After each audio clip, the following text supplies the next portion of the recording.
जैसा कि आप सब जानते हैं कि कल मेरा एक्सीडेंट हुआ था। इनफैक्ट वो एक्सीडेंट नहीं था, किसी ने मेरे ऊपर हमला करवाया था, और वो इंसान है ये। जिस रात मेरी माँ गायब हुई थी वो जरूर सहेली संस्था ही गई थी।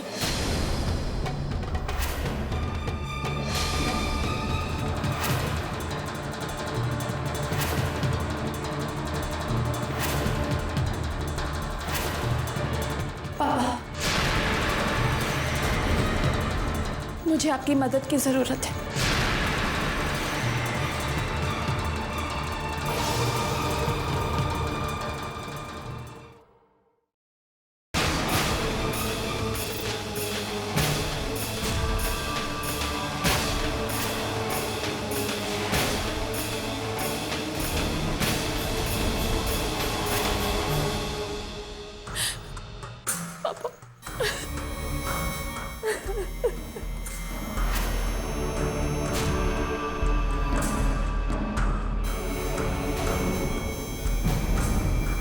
पापा,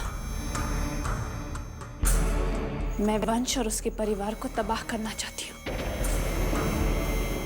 उसने सबके सामने मेरी बेइज्जती की, मेरा अपमान किया, मुझे जलील किया। मैं ये अपमान बर्दाश्त नहीं कर सकती पापा। आपको इस अपमान का बदला जरूर लेना होगा,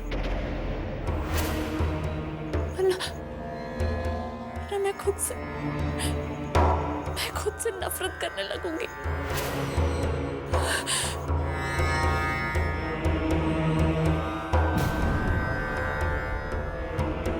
मैं चाहती हूं कि वो सब लोग अपमान और जलालत की आग में इस तरह से जले जिस तरह से उन्होंने मुझे जलाया, और वंश को उसके गुनाह की ऐसी सजा मिले जिससे मौत भी डर कर कांप उठे। पापा, आपको वंश की नई जिंदगी की इस खुशी को मौत के मातम में बदलना ही होगा।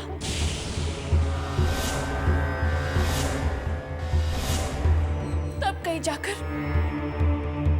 मेरे मन को शांति मिलेगी। नताशा, ये तुम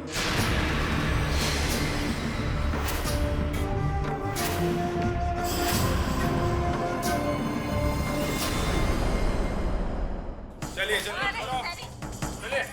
आप हमें इससे बाहर नहीं निकाल सकते, ये हमारी इज्जत है। हम यहाँ अपनी मर्जी से नहीं आए थे, हमें बाकायदा इनविटेशन देकर बुलाया गया था यहाँ। बात की बिना नहीं जाएंगे। और उस छोटी बच्ची गौरी से भी बात करनी है हमें। उन दोनों से बात किए बगैर हम यहाँ से नहीं जाएंगे। हम नहीं जाएंगे, हमें अंदर जाने दीजिए। आज तक तुमने मेरे लिए जो कुछ भी किया ना वैष्णवी, उसके सामने थैंक्स जैसे शब्द बहुत छोटे हैं। पहला जन्म मुझे माँ ने दिया, लेकिन मैंने उनकी एक ना सुनी। सारी मर्यादाओं को तोड़कर मैं अपनी राह पर निकल पड़ा, और मिला मुझे क्या, सिर्फ अंधेरा। तभी तुम मेरे जिंदगी में उम्मीद की रोशनी बनकर आई, और मौत के अंधेरे को जिंदगी के उजाले में बदलकर मुझे नया जीवन दान दिया।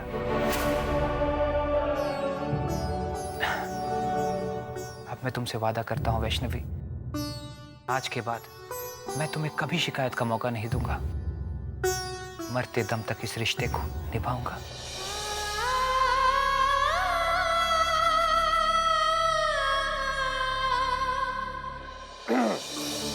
माफ करना मेरे बच्चे, मैं आप दोनों को बीच में बात काटने की गुस्ताखी कर रहा हूँ, लेकिन मेरा बच्चा मेरी बात सुनिए। बाहर वो पत्रकारों ने बहुत हंगामा मचा रखा है। आप गौरी को लेके कमरे में जाइए, मैं गार्ड्स को कहता हूँ कि उन पत्रकारों को बंगले के बाहर तक खदेड़ रहे हैं।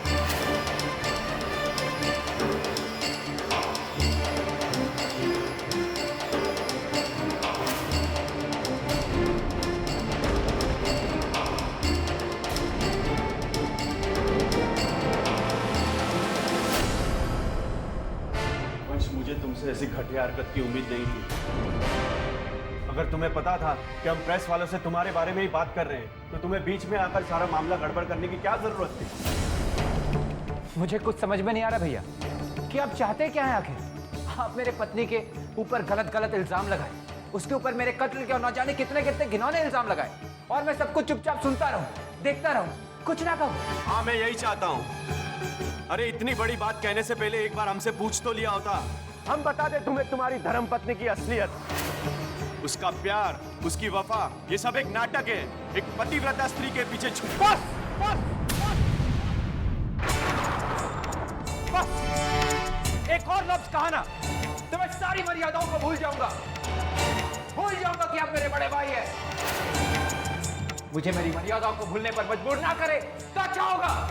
इन रिश्तों की मर्यादाओं को तो तुम कब का पार कर चुके हो वंश। तुम उस लड़की के प्यार में अंधे हो गए हो।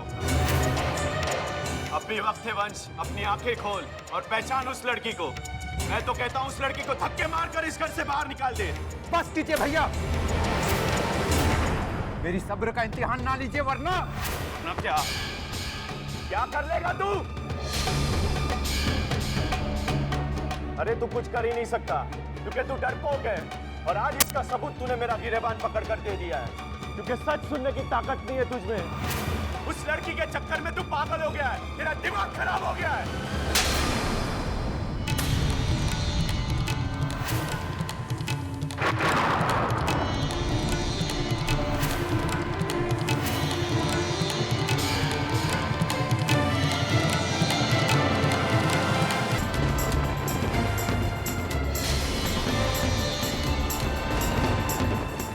इस घर की मर्यादा को, जो शील कुमार के सारे संस्कार, सारी मर्यादाओं का, सारी लक्ष्मण रेखाओं का उल्लंघन करके आज अपने खून का प्यासा हो गया।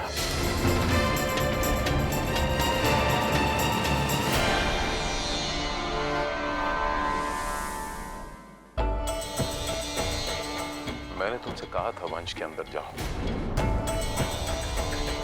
अरे इतना तो सोचा होता कि बाहर वो पत्रकार, वो जमात खड़ी है जो सिर्फ इंतजार कर रही है कि हम कुछ गलत बोले और कल सुबह अखबारों में हमारी इज्जत उछलती नजर आ जाएगी।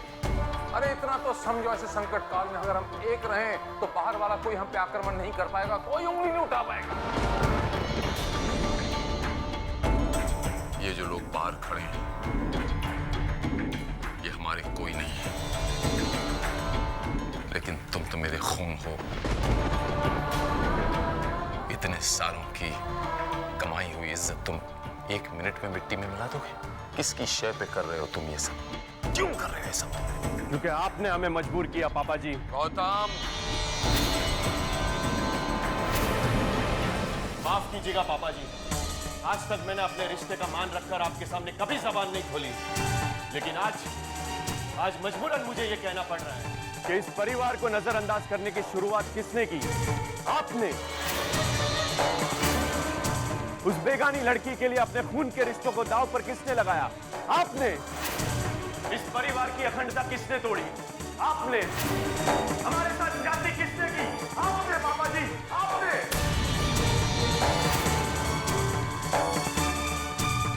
क्यों किया पापा जी आपने ऐसा? एक पराई लड़की के लिए अपने परिवार के सुख चैन को दांव पर लगा दिया। क्यों पापा जी आपने ऐसा क्यों किया? क्यों?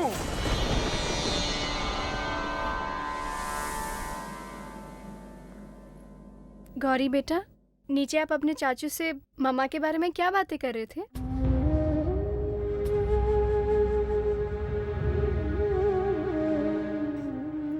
बेटा, अपनी चाची को नहीं बताओगी?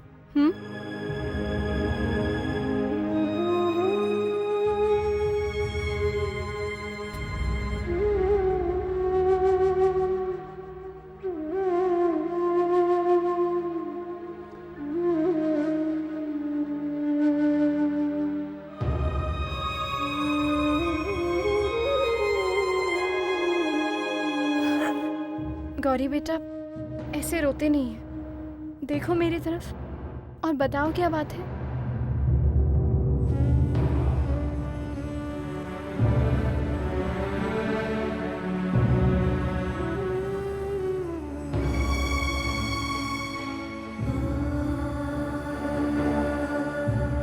देखो बेटा, मैं आपकी चाची हूँ ना, तो मुझे बताओ कि आपकी मम्मा के साथ क्या हुआ था?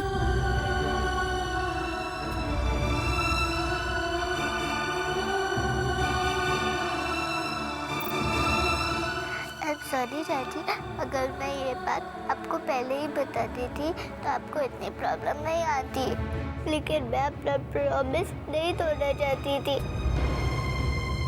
प्रॉमिस? कैसा प्रॉमिस? मैंने दादी माँ से प्रॉमिस किया था कि मैं ये बात किसी को नहीं बताऊंगी। मैं उस टाइम चुप रही कि आप उसी सैली संस्था के वहाँ जा रही थी। चाची, आप वहाँ पे फिर कभी मत जाना। उसी सैली संस्था की वजह से मेरी माँ हमेशा हमेशा के लिए दूर हुई है। पापा जी, आज तक आपने इस परिवार को अपने नियम और अपने कायदों से चलाया, और आज तक आपको किसी ने एक सवाल पूछने की हिम्मत तक नहीं की। लेकिन आज मैं आपसे पूछता हूँ, अपने सभी सवालों के जवाब मांगता हूँ, क्योंकि आज के बाद मैं और मेरी पत्नी किसी की भी ज्यादती नहीं सहेंगे। इसलिए आज आपको बताना ही होगा कि आप क्यों उस लड़की की इतनी तरफदारी करते हैं,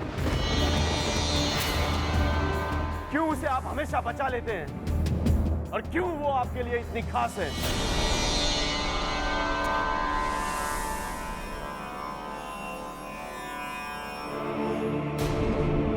गौतम, आज तक तूने मेरे सामने आंख उठा के बात नहीं की। आज पहली बार तू मेरे सामने आंख लड़ा रहा है, जबान लड़ा रहा है। पहले अपने आप से सवाल कर कि तू अपने इस बाप के सामने आज खड़े होकर जबान क्यों लड़ा रहा है? ये जिन आंखों से तू आज मेरे सामने घूर रहा है, ये माता रानी ने तुझे दी मेरे माध्यम से। ये जो मेरे सामने जबान लड़ाने की हिमाकत कर रहा है आज तू, ये जबान भी तुझे माता रानी ने दी है मेरे माध्यम से। ये जो दो पैरों पे तू खड़ा है, ये भी माता रानी ने तुझे दी है मेरे माध्यम से। जिस जमीन पे तू खड़ा है, ये जमीन भी माता रानी ने दी है मेरे माध्यम से। गौतम, तेरा जन्मदाता मैं हूँ, तेरा कर्मदाता भी मैं हूँ। अपनी खुदी को कर बुलंद इतना, उसके बाद सवाल करना। मैं तेरे सारे सवालों का जवाब दे दूंगा, और ये सब बातें अपनी पत्नी से कह देना जाके। ये सारी बातें उस पर भी लागू होती हैं। आज आप चाहे जो भी कह लीजिए पापा जी, मैं चुप नहीं रहूंगा। माता रानी ने आपके माध्यम से मुझे जो आंखें, जबान और पैर दिए हैं, उसके साथ साथ एक दिमाग भी दिया है, और उसी दिमाग में कई सवाल उठ रहे हैं। और आज मैं उन सारे सवालों के जवाब जानकर रहूंगा, क्योंकि मैं आपका बेटा हूं। मुझे सच जानने का हक है, और मैं आज आपसे सच जानूंगा।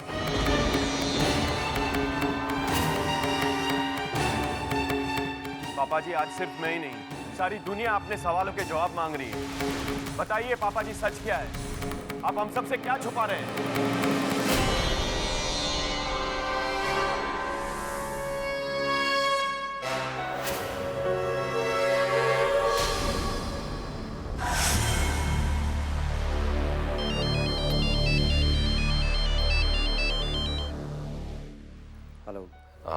हेलो यश, मैं मोक्ष बोल रहा हूँ। आप मेरी बात सुन रहे यश।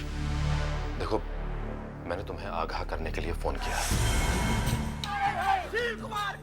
कि अगर अब भी तुमने मौके का फायदा नहीं उठाया तो तुम कभी भी अपने मकसद में कामयाब नहीं हो पाओगे। साफ साफ कहो, कहना क्या चाहते हैं? यश, इस वक्त सहेली संस्थान चर्चे में है। घर के बाहर प्रेस खड़ी हुई है, और यहाँ घर में खुद घर वाले शील कुमार को घेरे हुए खड़े हैं। चारों तरफ हंगामा हो रहा है, हाहाकार मचा हुआ है। अगर तुम्हें यकीन नहीं हो रहा ना यश, तो खुद सुन लो।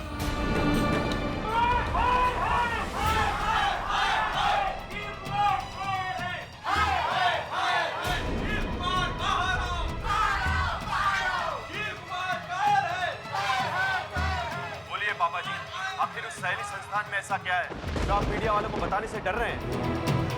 पापा जी, आप खामोश क्यों हैं? गौतम भैया के सवालों का जवाब क्यों नहीं दे रहे हैं आप? बोलिए पापा जी, बोलिए।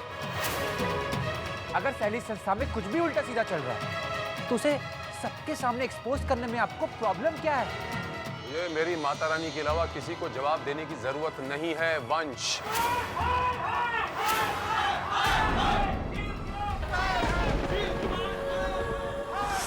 तो यश, क्या ख्याल है तुम्हारा?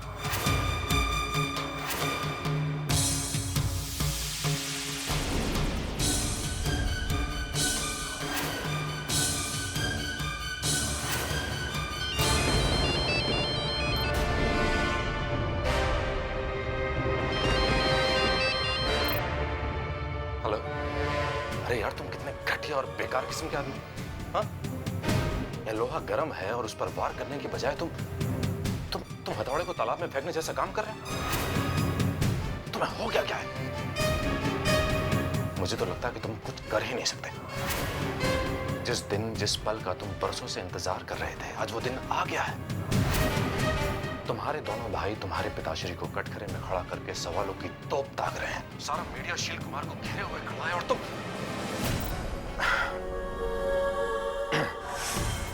देखो यश, मेरे भाई, समझने की कोशिश करो। समझो, आज शील कुमार चक्रव्यूह में फंसा हुआ है। आकर उस पर वार करो, फिर तुम्हें ऐसा मौका कभी नहीं मिलेगा। और फिर तुम अकेले नहीं हो, तुम्हारे दोनों भाई तुम्हारे साथ हैं, मैं तुम्हारे साथ हूं, तुम्हारी बेटी का बयान तुम्हारे साथ है। आज अपना बदला ले लो यश। और हाँ यश, एक बात ध्यान से सुनो, अगर अब भी तुमने कुछ नहीं किया तो मैं कभी भी तुम्हारी मदद नहीं करूंगा। मैं कभी भी तुम्हें कुछ नहीं बताऊंगा, क्योंकि फिर तुम मेरी नजर में भाई कहलाने के लायक नहीं रहोगे, ना ही पति ना ही पिता। अभी तुम्हारे ऊपर है कि तुम खामोश रहना पसंद करोगे या अपने इन रिश्तों की लाज निभाओगे। जो भी है, तुम्हारी मर्जी।